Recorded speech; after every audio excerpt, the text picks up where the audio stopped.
Présentation du Mastervan Dark Series.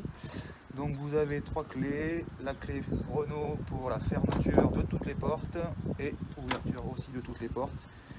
La petite clé ronde va nous servir à accéder aux toilettes et la grosse clé, la clé du milieu, va nous servir à faire le plein du réservoir d'eau propre.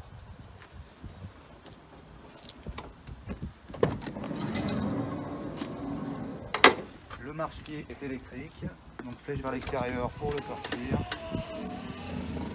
flèche vers l'intérieur pour le rentrer. Quand vous mettrez le moteur en route, le marchepied rentrera tout seul. Donc en rentrant à droite, vous avez tout de suite un extincteur. La table qui est à l'intérieur peut se mettre à l'extérieur. Il faut la relever, la décrocher et venir la poser, relever comme ça et la descendre pour l'accrocher sur le rail extérieur. On a également une rallonge de table qu'il faut simplement tourner.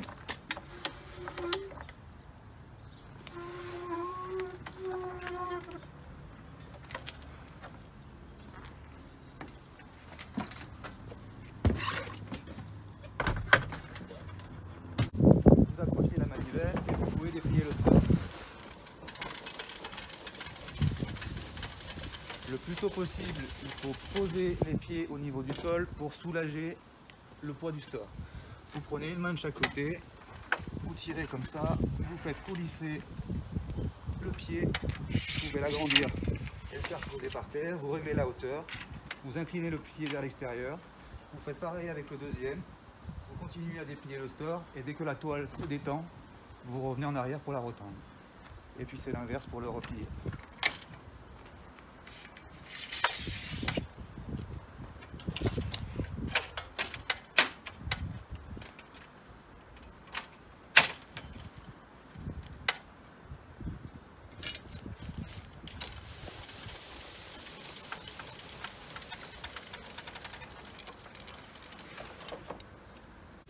Donc à la partie arrière du fourgon, vous allez trouver donc les batteries, tout ce qui nous donne de l'autonomie à l'intérieur du camping-car. Donc vous en avez deux. Les batteries se rechargent moteur tournant. Elles se rechargent aussi quand vous branchez au 220 et le camping-car est équipé d'un panneau solaire qui va vous faire un complément de charge quand vous serez en stationnaire. Dans le petit compartiment en dessus ici, vous avez le disjoncteur 220. En cas de disjonctage, ça va sauter comme ça, donc il faudra le relever. Et vous avez tous les fusibles de la partie fond Vendôme qui nous protègent, donc les lampes, la pompe à eau, ainsi de suite, tout ce qui fonctionne dans la cellule. Et de l'autre côté, vous avez le coffre à gaz, donc avec une bouteille qui sera en service, et il y aura juste à venir ouvrir la bouteille à l'arrêt et venir la fermer. Sachant que le gaz sur ce modèle de camping-car vous sert uniquement pour les plaques de cuisson. Le frigo lui fonctionne au 12 volts. Et le chauffe-eau chauffage fonctionne au gasoil. Donc voici tous les accessoires que nous fournissons pour la location. Donc vous avez une rallonge électrique, ça c'est la partie qui vient sur le camping-car, ça c'est la partie qui va sur le bornier du camping. Et si vous voulez vous brancher chez vous avant de partir ou si vous allez chez des amis, admettons, on vient mettre le raccord qui est là pour avoir du 220 classique de maison.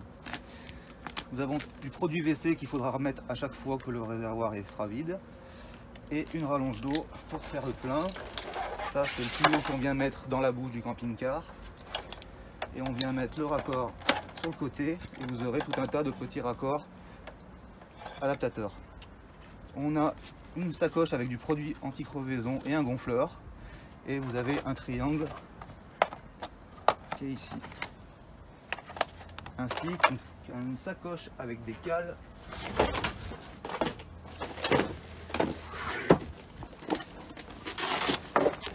Qui nous permettent de mettre le camping-car de niveau en fonction du terrain.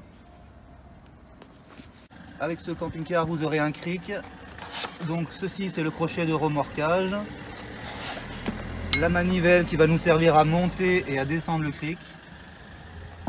Et une grande barre qui va nous servir à descendre la roue de secours. Donc elle se met dans notre manivelle. Et vous venez la mettre dans le trou qui est ici et vous desserrez. Ça va nous faire descendre la roue au niveau du sol à l'arrière.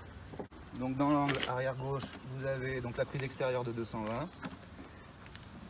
Donc vous vous servez de la rallonge qui est fournie avec les accessoires.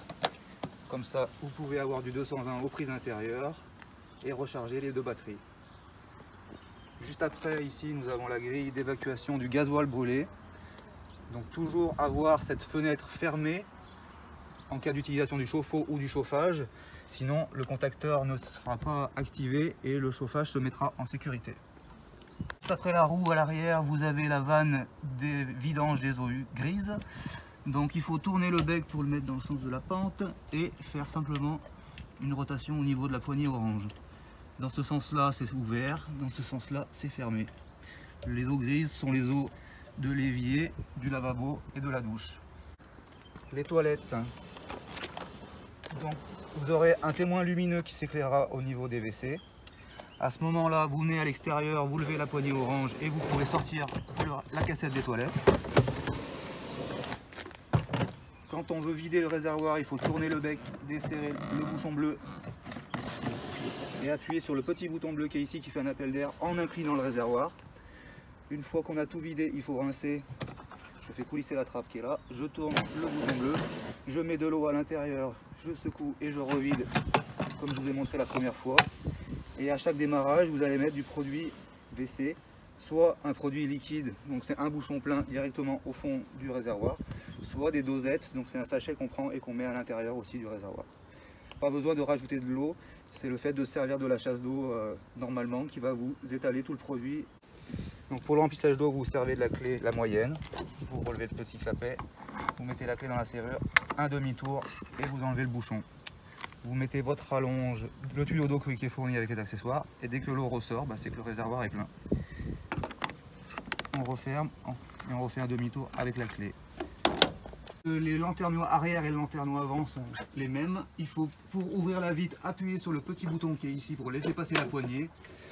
Vous avez une ouverture maximale, une intermédiaire et encore une autre. Ils sont équipés également d'un store et d'une moustiquaire. Vous avez le tableau général, la centrale, donc ici c'est l'interrupteur général pour pouvoir activer le 12 volts dans le camping-car.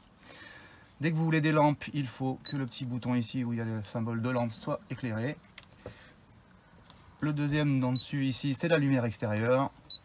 Le troisième c'est la pompe à eau pour avoir de l'eau à la cuisine, à la salle de bain et à la chasse d'eau des WC.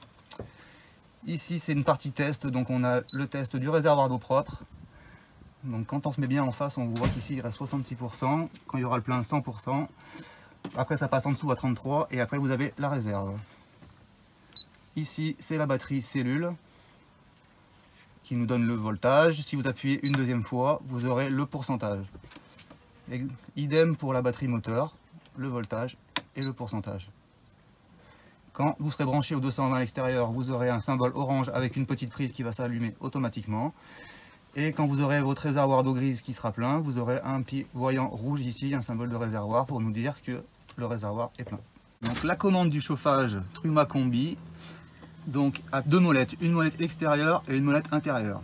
La molette extérieure, c'est pour choisir si on veut de l'eau chaude sur 40 degrés ici, de l'eau chaude à 60 degrés, ou du chauffage où il y a la petite flamme qui est là, ou en mode combiné eau chaude et chauffage.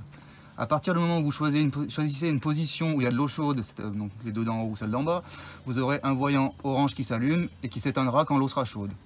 Si le voyant clignote orange ici, c'est que vous avez oublié de fermer la fenêtre à l'arrière et le contacteur n'est pas en bonne position. Le frigo, lui, fonctionne toujours au 12 volts. Vous avez donc un bouton de mise en route à l'intérieur, une molette avec une graduation dessus, minimum, maximum. Et donc il n'y a pas besoin de choisir l'alimentation, c'est lui qui fonctionnera toujours au 12 volts sur les batteries. Donc pour la salle de bain, c'est le flexible de douche qu'on va tirer pour se doucher. Vous mettez bien le rideau tout autour pour éviter les projections d'eau. Et pour les WC, donc le témoin de remplissage, c'est le logo vert qui est ici. Au fur et à mesure ça devient rouge et quand c'est tout rouge, ça veut dire que notre réservoir est plein. Avant de s'en servir, on ouvre la trappe. On fait ce qu'on a à faire et on appuie donc sur le bouton bleu ici qui est la chasse d'eau pour que ça tombe dans le réservoir à l'intérieur. Sur l'avant du camping-car, vous trouverez 3 volets isothermes, un grand morceau pour le pare-brise, les deux petits bouts pour les portières. C'est les ventouses que l'on colle sur les vitres, donc ça nous sert aussi autant pour la lumière que pour la chaleur. Dans le placard en dessus de la table, vous trouverez le pointeur. Donc vous appuyez une première fois sur le petit bouton rond qui est ici. Vous allez avoir le voyant qui va clignoter, ça nous signale que l'antenne est en train de monter, qu'elle va tourner. Et dès qu'elle trouve le satellite, le voyant sera bleu fixe. Le voyant est fixe, donc maintenant vous pouvez fermer la porte du placard et passer à la suite. Vous trouverez à côté de la télé un interrupteur. Il faut donc l'activer. Cet interrupteur nous met en route la télé et le démodulateur qui sert à décrypter les chaînes. Vous appuyez donc sur la grande télécommande Antarion pour éclairer la télé. Nous sommes reliés de la télévision au démodulateur par un cordon HDMI. Donc en cas de perte de la source, il faudra retrouver et remettre HDMI 1. Donc vous avez un logo vert qui s'affiche ici, ça nous montre que notre démodulateur est en route et c'est sur cet appareil là-bas que vous allez viser pour changer les chaînes. Vous avez toujours deux recherches de mise à jour qui s'installent, attendre qu'elles se fassent et après les chaînes vont apparaître. Vous n'avez plus besoin d'utiliser la télévision, donc vous réteignez l'interrupteur, vous rouvrez la porte de placard et vous rappuyez sur le même bouton qui nous a servi à monter l'antenne. Et l'antenne se refermera tout seul. Au cas où vous ayez oublié de fermer l'antenne, moteur tournant, l'antenne se refermera toute seule également.